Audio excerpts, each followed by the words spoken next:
Hello दोस्तों, तो फिर से पोल खोला है ध्रुव राठी ने इंडियन न्यूज़ का। गाइस, इतना फेक न्यूज़ फैलाता है इंडियन न्यूज़। गाइस, क्या करे, ध्रुव राठी भी परेशान हो गए हैं इन लोग का फेक न्यूज़ का पोल खोल खोल के। गाइस, इन लोग सुधरने वाला नहीं है, तो वीडियो पूरा देखिए और जानिए क्या क्या फेक न्यूज़ फैलाया है इंडियन न्यूज़ ने। गाइस, और मेरे चैनल पे नया है तो प्लीज़ लाइक, सब्सक्राइब, कमेंट और ज़्यादा से ज़्यादा शेयर करिए ये वीडियो को, ताकि झूठ फैलाना बंद करे ये सब।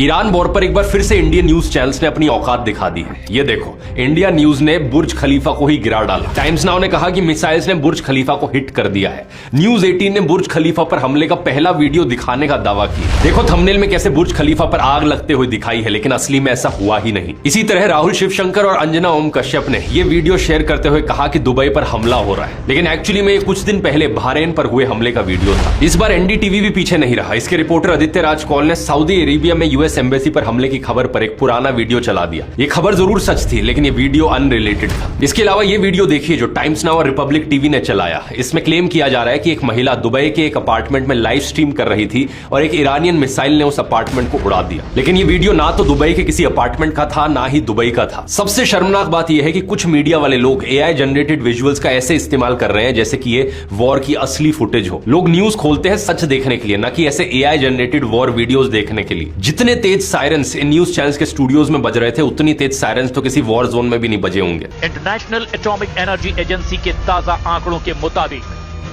और जहां पूरी दुनिया में इस वॉर को डिकोड करने के लिए एक्सपर्ट्स को बुलाया जा रहा है, वहीं इंडियन मीडिया ये काम एस्ट्रोलॉजी से कर रही है। चित्रा त्रिपाठी ने क्लेम किया कि ये वॉर इसलिए शुरू हुई क्योंकि ईरान की कुंडली खराब थी। कि ये युद्ध सिर्फ भू राजनीतिक न्यूक्लियर टेंशन और ट्रंप की नीतियों से नहीं भड़का, बल्कि इसके पीछे ईरान की कुंडली के भी दोष हैं।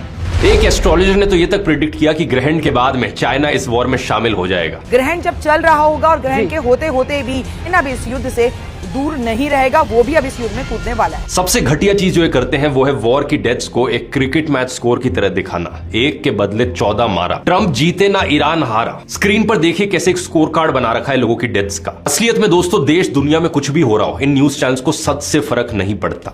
इन लोगों के लिए ये वॉर्स, ये अटैक्स, ये सिर्फ टीआरपी बटोरने का तरीका है। याद करो जब अर्नब गोस्वामी की व्हाट्सएप चैट्स लीक हुई थी तो क्या निकल कर आया था वहां पर। पुलवामा हमले के बाद अर्नब गोस्वामी ने व्हाट्सएप पर लिखा था, this attack we won like crazy. अगर आपके परिवार या आपके दोस्तों में से अभी भी कोई न्यूज चैनल्स को देखता है तो उनके साथ ये वीडियो शेयर करो। अपना टाइम वेस्ट करना बंद करो। ये तब तक नहीं सुधरेंगे जब तक जनता इन्हें पूरी तरीके से बॉयकॉट ना कर दे। इससे ना सिर्फ देश को नुकसान हो रहा है, बल्कि नुकसान आपके दिमाग पर भी हो रहा है। जब आप बार बार ऐसी खबरें सुनते हो कि लूनर एक्लिप्स में खाना नहीं खाना चाहिए, तो आपको कहीं ना कहीं लगता है कि